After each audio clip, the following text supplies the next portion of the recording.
Welcome to Clothesline Theater. We have been waiting for you to tune in to hear tales of Prince Edward Island, a place of history and some mystery. You may be surprised by the true stories that have been unearthed and brought to life by our radio dramas. We invite you to settle into a comfortable chair and let the voices and sounds trigger your imagination as you hear the following dramatic story.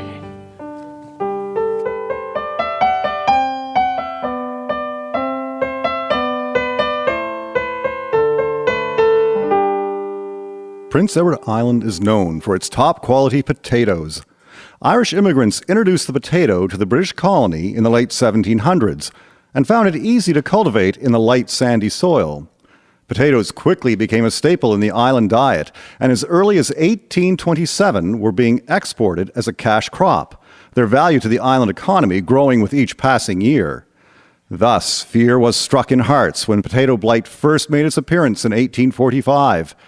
However, the use of bluestone prevented PEI suffering the mass crop failures that were experienced in Ireland, and so the acreage of the tuber crop continued to feed home and export markets. All was well in the isolated potato fields of PEI in the mid to late 1800s, but ever so slowly, an unwelcome guest was making its way to the island from the base of the Colorado Rocky Mountains.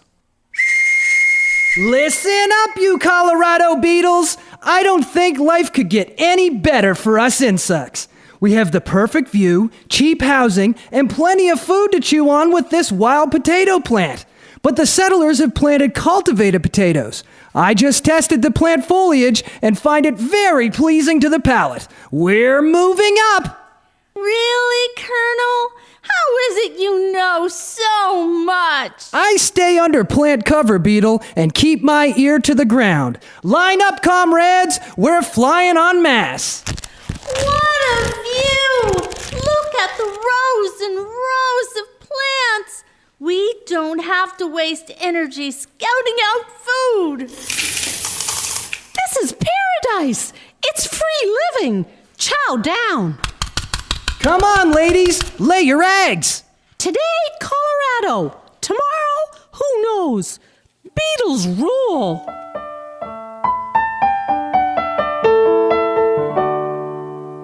With good flying wings, the Colorado Beetle, which made its first known attack on cultivated potato crops in 1859, spread rapidly eastward following its new food source of cultivated potato plant foliage. They did not move entirely under their own steam, but eagerly hitched rides on the railway, canal boats, and steamboats.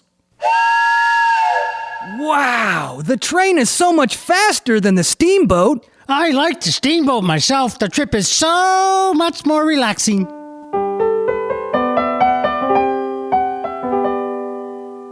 When Colorado Beetles arrived in a new place, they did so with fanfare. Towns reported that they arrived in showers, striking window panes like hail. They devoured the potato vines, and farmers were bewildered about how to fight back. By 1871, Colorado Beetles had migrated as far as Chicago, a distance of just over 1,000 miles. They then began their push towards the Great Lakes and the Canadian North. Oh, look at all the water here. There's no potatoes here. This must be the end of the line. Where's your sense of adventure? That boat is going somewhere. Let's hitch a ride. Our group is going to do a solo flight. Might make the history books. See you on the other side. You hope. We're back on land again. Look at the healthy foliage in those potato fields. We're obviously the first to make it. Let's let them know we're here.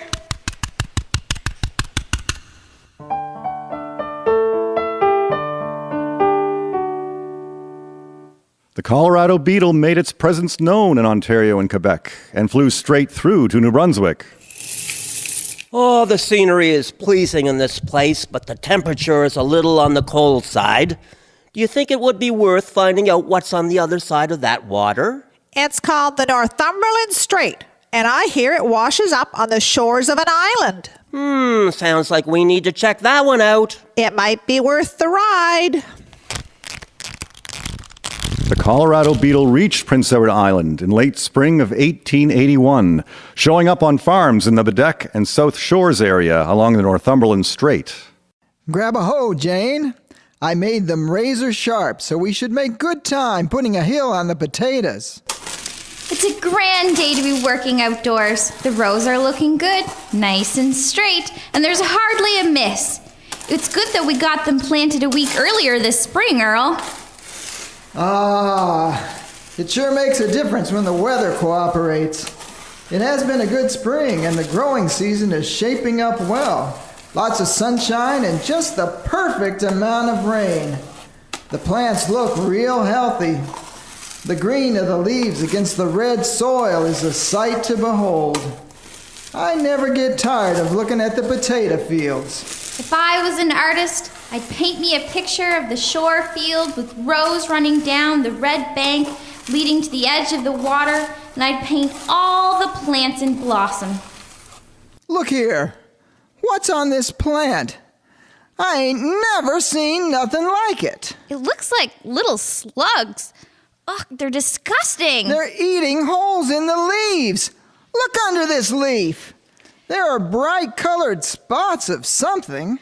It looks like tiny little eggs. Hundreds of them. Earl, look. Do you think it's possible? You mean, has the Colorado Beetle arrived on PEI? I think so. Oh, Earl, what are we going to do? We need the potato crop to pay the mortgage. There needs to be a meeting at the Agricultural Society.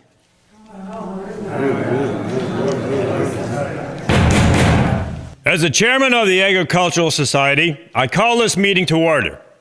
There is only one item on the agenda. The Colorado Beetle has arrived on PEI. We need to inform ourselves about an unwelcome visitor that could destroy our crops. This is what we know from other provinces and states that have been dealing with the beetle for some years. The adult beetle overwinters in the soil. It emerges in late spring and walks to the host plants where it lays eggs on the underside of the leaves. The eggs hatch in larvae, which feed for at least 3 weeks on the leaves before they pupate in the soil. So it is the larva that does the damage? Yes.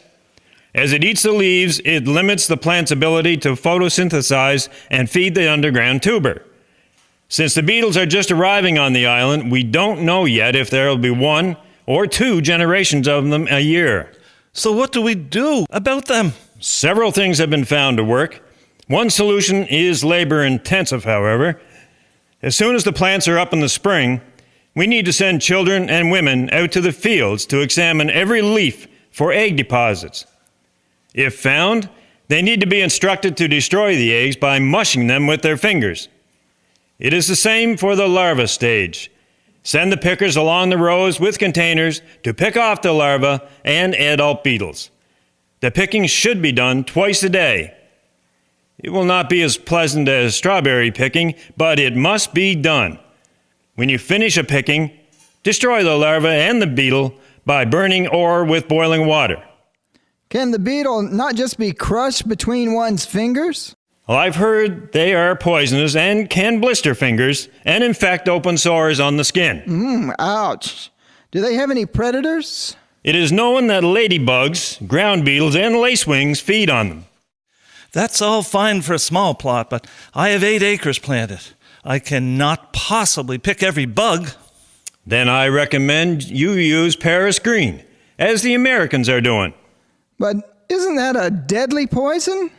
It is arsenic of copper. Of course it must be used properly. You must be careful not to breathe the dust of it when you mix it. Place a good teaspoonful in a bucket of water and mix thoroughly. Then apply with a brush or broom to the potato tops. It sounds pretty dangerous. I read of an American farmer having 10 of his cows break into a field treated with Paris green, and all of them died. I never said it was a perfect solution. London purple, another arsenic compound, is also recommended. But Paris green appears to be the most effective and with ordinary care should not be dangerous. If it kills the Colorado beetle, won't it also kill the good bugs that destroy the beetle? That would appear to, unfortunately, be true. What will it do to the soil and the water beneath? Will we be poisoning ourselves? At this time, scientists think not. But people, we must focus on the immediate problem. We must vigorously fight this pest any way we can. Our livelihood depends on it.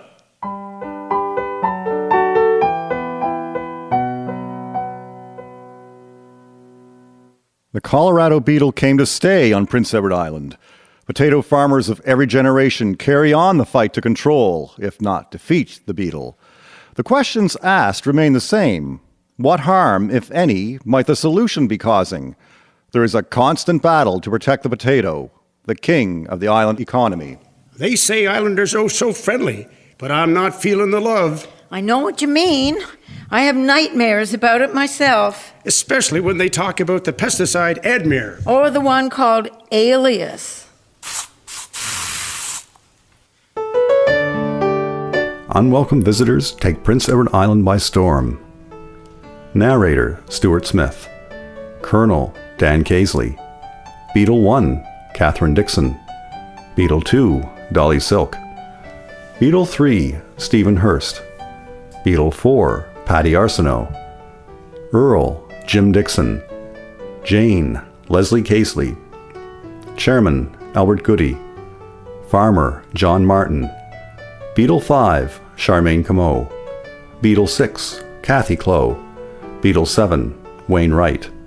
Beetle 8, Janet Rose Hurst. Beetle 9, Roger Ahern. Beetle 10, Sheila Young. Musician, Christine Anderson Gallant. Sound Foleys, Krista Bryson, Alexandra Gallant, Nathan Wiley. Recording artist, Peter Gallant. Writer, Marlene Campbell. Researcher and editor, Jean McKay. Introduction, Lowell Eustis. This radio drama is brought to you by Wyatt Heritage Properties, Inc. through support from the Building Communities through Arts and Heritage Funding Program of the Department of Canadian Heritage and the Province of Prince Edward Island and the City of Summerside.